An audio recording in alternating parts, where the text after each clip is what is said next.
Donc c'est en plein cœur de cette magnifique vallée du Marcado que le refuge Vallon aujourd'hui retrouve une jeunesse grâce à la commission syndicale. Nous sommes au cœur du parc national des Pyrénées et c'est un des plus vieux refuges des Pyrénées, le troisième plus vieux refuge des Pyrénées, qui aujourd'hui réécrit une histoire de la vallée de Cauterets. Donc le premier bâtiment du refuge Vallon a été construit en 1910 sous la commande du Touring Club de France avec un bail à la commission syndicale de la vallée de Saint-Savin.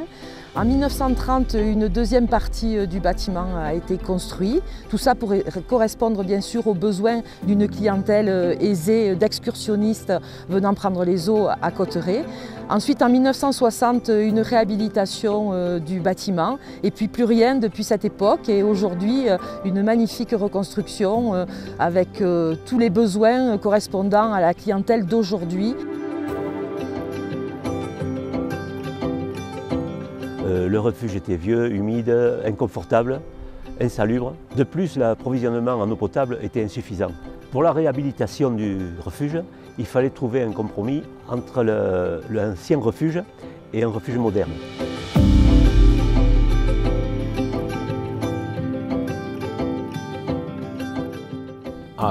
Depuis le premier jour qu'on a travaillé au projet, quand bien même on est un peu extérieur aux vallées, on se rend compte de tout un tas de paramètres qui font que ce refuge, c'est quelque chose d'essentiel, à la fois pour les vallées, pour le massif, pour le tourisme. Et donc, depuis le premier jour, on y a mis une énergie assez importante pour entraîner, parce qu'un projet comme ça, il faut entraîner.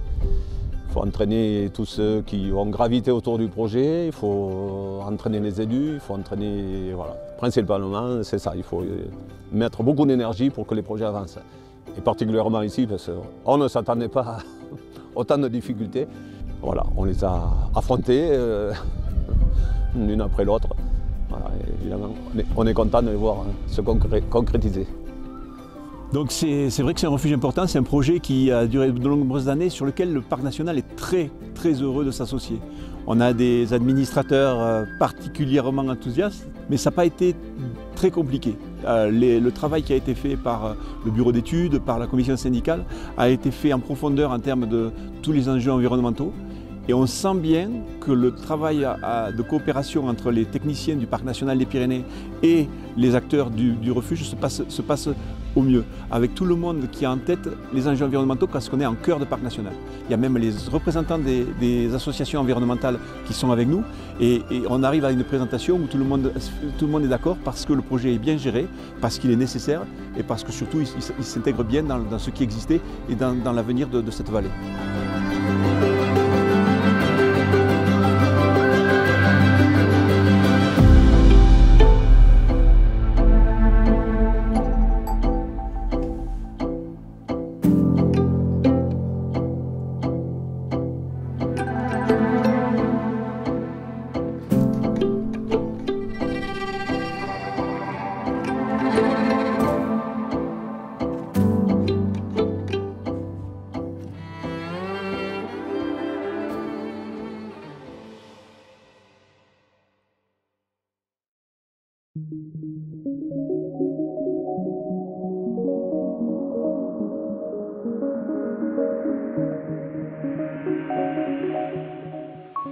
Oui, la particularité, le premier contact, nous, quand on a été confrontés au démarrage du concours, c'est qu'on a vraiment pu se rendre compte que le simple nom de Vallon Marcado signifiait en fait qu'on était en présence non pas d'un seul refuge, mais de deux refuges qui cohabitaient.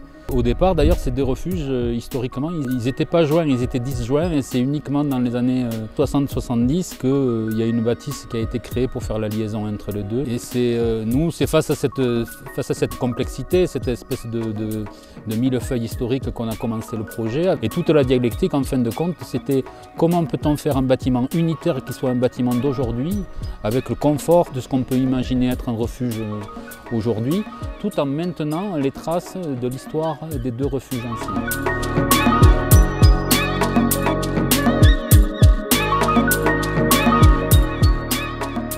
Donc les impératifs du chantier, ils reposent sur trois grands principes. Premier principe, je rappelle que le refuge il est accessible uniquement par héliportage, donc premier principe, c'est qu'en termes de démolition, le défi, c'était de minimiser au maximum les démolitions, parce que tout élément démoli nécessite d'être soit retraité sur place, soit évacué par hélicoptère. On ne démolit que ce qui est véritablement nécessaire, le réemploi sur place quand c'est possible.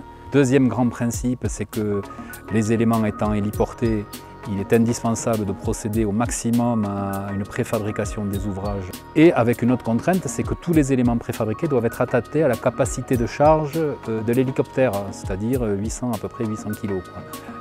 Donc ça, c'est un point très important. Troisième élément, aussi grand principe sur place, c'est que pour limiter les installations provisoires, parce qu'il y avait une forte demande du parc, que visuellement le chantier soit le moins impactant possible d'un point de vue paysager, on a opté pour un chantier en site occupé, ce qui signifie de pouvoir faire une opération à tiroir, occuper une partie du refuge existant pour loger en fait le personnel, faire les travaux sur une autre partie et ensuite inverser cette logique pour arriver à finir l'opération.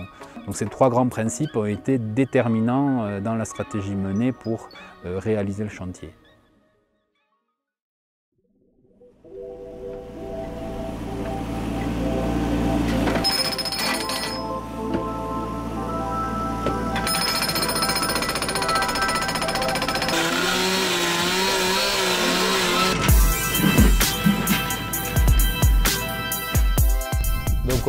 Comme tout chantier, au tout début du chantier, d'abord une installation, donc une grosse installation avec un gros balisage. Et ensuite on a attaqué d'entrée la démolition, la première partie du refuge, donc le plus ancien, partie vallon quoi. Avec les seuls moyens, on n'avait pas de grue, donc tout à la main, à se faire passer tous les matériaux, les tôles, ainsi de suite. Ensuite, on a fait les massifs de la grue, on a réceptionné la grue, monté la grue.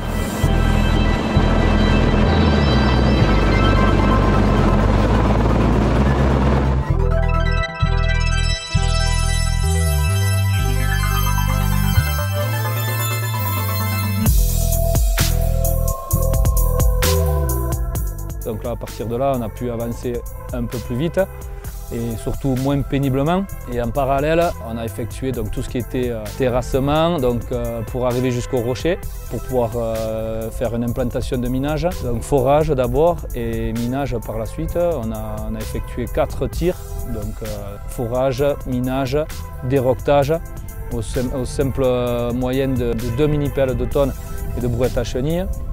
Et ensuite, ça a été reconstruction, donc tout ce qui était en arrière du refuge avec les réseaux à passer, les planchers, les nouveaux planchers, et ensuite tout ce qui est élévation. Donc tout préparé pour que l'entreprise puisse venir après mettre ses planchers à bois et tout ce qui était la suite des élévations.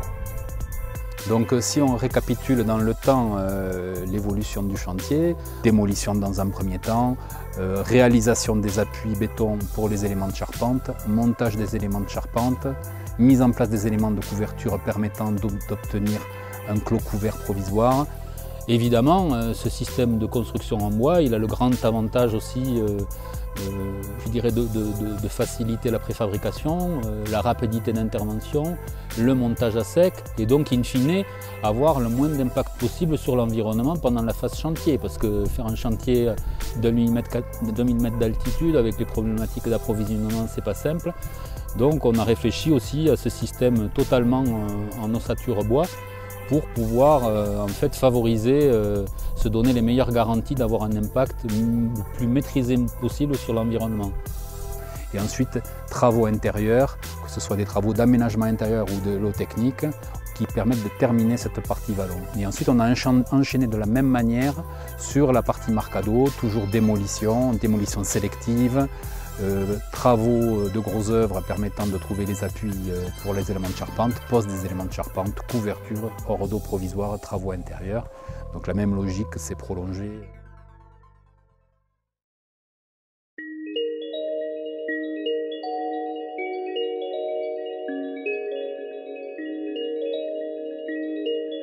En parallèle des travaux bâtiments, il y a eu les travaux aussi de réalisation de la nouvelle conduite d'adduction d'eau potable, qui sert aussi, je rappelle, à la production électrique via toujours la partie pico-centrale hydroélectrique. Alors on est sur le tracé de la conduite d'eau potable qui a été tirée depuis ce qu'on appelle le fond du plat du Loup-Bosso. Alors là on est accotré en zone cœur du parc national, zone centrale, donc on est dans un milieu à forte valeur environnementale. Donc il fallait trouver la façon la plus correcte en fait, de traverser ces milieux. Donc on a eu recours à un écologue qui a suivi un peu le chantier durant tout son tracé l'an dernier, qui a permis de limiter, on le pense fortement, l'impact sur le milieu naturel.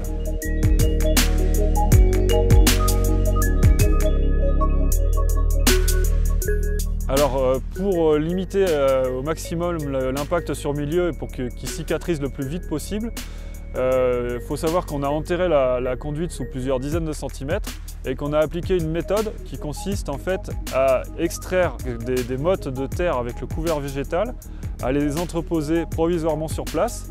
Et une fois qu'on a fait passer la conduite, on repose tout ça dans le même ordre des strates. Et on a aussi, pour les secteurs où la cicatrisation est un peu plus difficile, eu recours à de la récolte de graines locales, donc dans le secteur, des graines qui vont nous servir à ensemencer ces zones qui sont plus difficiles à faire cicatriser.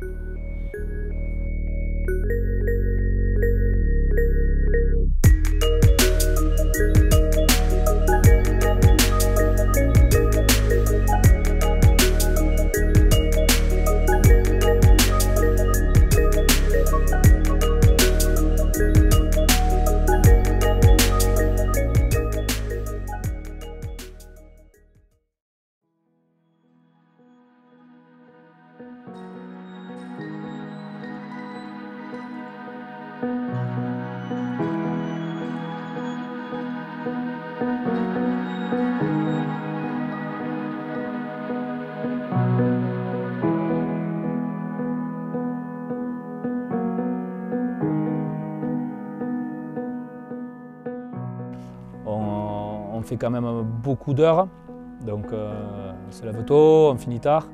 Et c'était au début très pénible parce qu'on n'était pas sur des bases, quoi. On était dans la roche, donc déjà rien que les déplacements dans la rocaille, dans les gravats, dans les choses comme ça. Et puis après, bon, la pénibilité, c'est des fois, quand le temps n'y est pas, on a froid, il pleut. Ici, il faut monter à pied. Bon, déjà, ça fait 1h15 de marche, mais bon. Après, bon, c'est vivre avec aussi tout le monde, en permanence, toute la semaine, avec ses ouvriers, avec ses collègues, avec d'autres entreprises. Après, c'est vrai que sur ce chantier particulièrement du Marcado, on a la chance d'avoir des gardiens donc qui se relaient et qui nous donnent quand même le principal, quoi. Une bonne table, une bonne ambiance, parce qu'ils sont des sacrés personnages aussi, donc ils participent aussi à cette ambiance qu'on a mis en place et qui noue les liens entre les différentes entreprises. Donc ça aussi, c'est vrai que ça restera vraiment gravé aussi, je pense, dans les esprits, parce que ça se passe très bien. Et c'est comme ça aussi qu'on est motivé, que le chantier avance, même si on prend du retard, on fait tout ce qu'on peut pour être ensemble et se coordonner, voilà, sans qu'il y ait de problème. Ça s'est très bien passé. Alors d'une part, les entreprises de grosses œuvres, particulièrement les maçons qui sont là depuis le début, viennent d'ici en fait, c'est des montagnards. Donc c'est des gens qui étaient contents d'être ici, des rudes, pas frileux, qui appréciaient le paysage, qui sortaient le soir pour prendre des photos du ciel, voilà. Des ripailleurs tout comme moi. Donc on a passé un bon moment ensemble. Hein. Ils ont travaillé vraiment comme des acharnés et les travaux suivent leur cours. Voilà. Un bon rythme. Donc voilà, cohabitation réussie. En tant qu'architecte, c'est un chantier extrêmement atypique. C'est aussi des chantiers difficiles, je dirais, qui génèrent beaucoup de fatigue. Ce qui m'a le plus marqué, c'est le fait que les ouvriers entre les différentes entreprises soient logés sur place. On voit apparaître une solidarité entre les corps d'État auxquels on n'est pas forcément habitué en plaine. C'est assez marquant, il y a des liens forts qui se créent dans le fait de travailler quand même dans des conditions extrêmes, des conditions très particulières. Et je sais qu'il y a des personnes qui sont arrivées ici, d'autres entreprises et tout ça, qui au départ étaient un peu pas très bien ici. Et ils sont repartis avec la boule au ventre en disant ce qu'on a vécu ici, c'est quelque chose qui restera vraiment. Et j'ai la chance d'être sur ce chantier parce que c'est quand même quelque chose d'important et qui restera gravé, je pense, à vie, quoi. Ça, c'est sûr.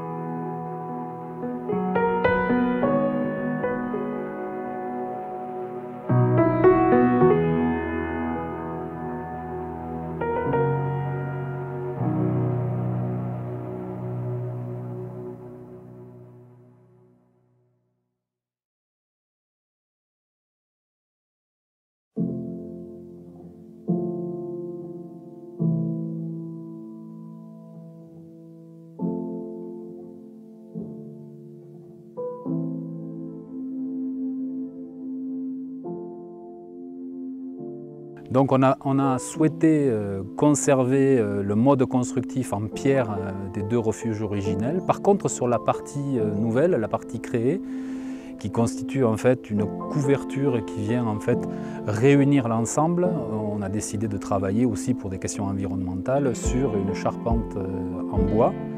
Et donc on a aussi un dialogue, à la fois un dialogue historique des bâtiments, mais aussi un dialogue constructif entre d'un côté les parties originelles en pierre et les parties nouvelles en charpente bois relativement rythmée avec un squelette très lisible et une couverture en inox.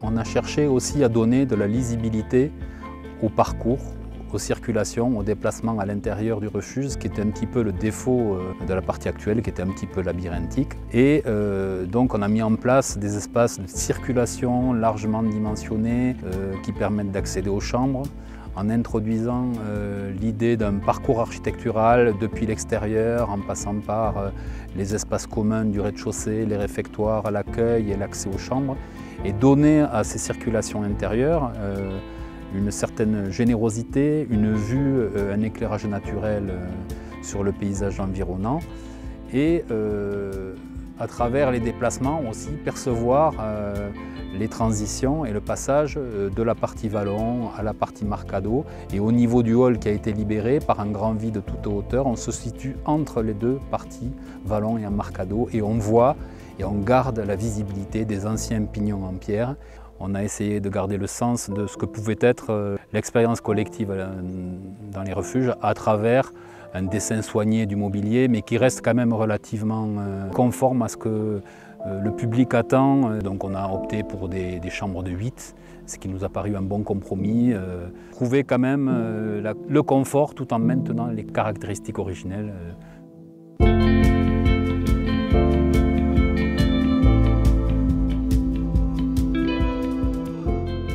De par sa position isolée, le refuge Vallon Marcado se doit d'être autonome en énergie. Ainsi, on a mis en place des panneaux photovoltaïques pour l'apport en partie de l'électricité, complété également par une picocentrale, c'est-à-dire une petite centrale hydroélectrique alimentée par l'adduction d'eau potable. Et en secours, on a également un groupe électrogène.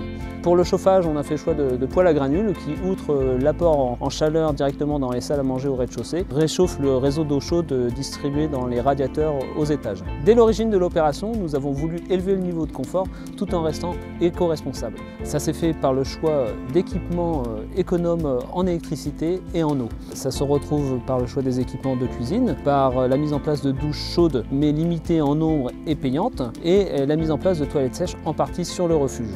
Nous avons rencontré de nombreuses difficultés de par la réalisation d'un chantier de haute montagne, mais également par un démarrage en pleine crise sanitaire qui a compliqué et allongé le délai de réalisation. Pour autant, la commission syndicale s'est attachée à avoir un chantier le plus vertueux possible et le moins impactant pour l'environnement. Nous avons également essayé d'utiliser un maximum de matériaux biosourcés. On a même contractualisé avec les entreprises une charte de chantier à faible nuisance, même si on peut reconnaître que certaines choses n'ont pas toujours été parfaites.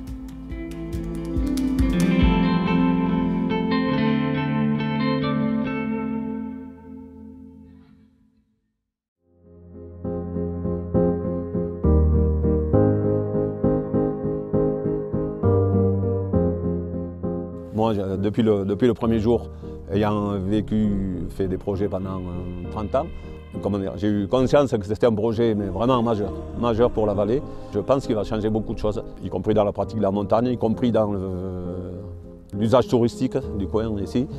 Je pense qu'il y en a besoin, parce que voilà, moi j'aime bien voir des choses nouvelles, des gens qui font autre chose, qui vont voir un peu plus loin, et je pense que ce projet va y contribuer.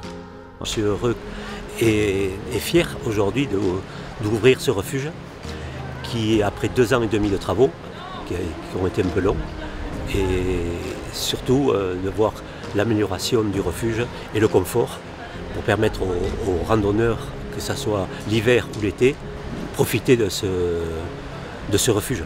Et tous les élus ont travaillé dessus et on est heureux aujourd'hui d'avoir un bon résultat comme ça.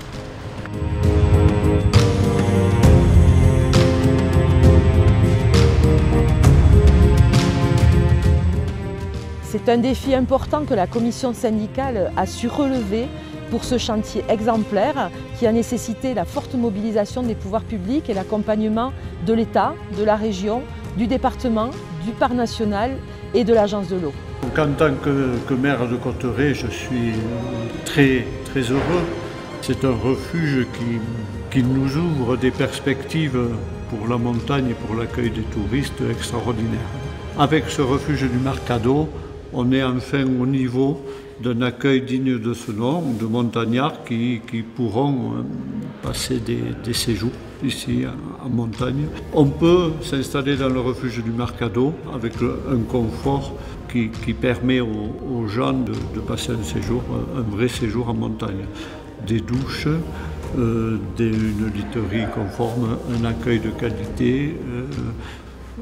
On ne vient pas que pour le refuge, on vient forcément pour l'environnement, mais le refuge contribue à la réussite d'un séjour aussi en montagne. Il peut fonctionner à toutes les saisons, quelles que soient les conditions d'ailleurs. Hiver sans neige, hiver avec neige, ski de randonnée merveilleux, avec les refuges de Batchiman sur le versant espagnol, Respumus, une trilogie de refuges là magnifiques. Des perspectives, oui, des perspectives très bonnes pour l'avenir de la montagne sur Cauterets et sur la vallée de Saint-Savin. On peut passer 10 jours dans la montagne du Marcado sans problème, en circulant de refuge en refuge, c'est fabuleux.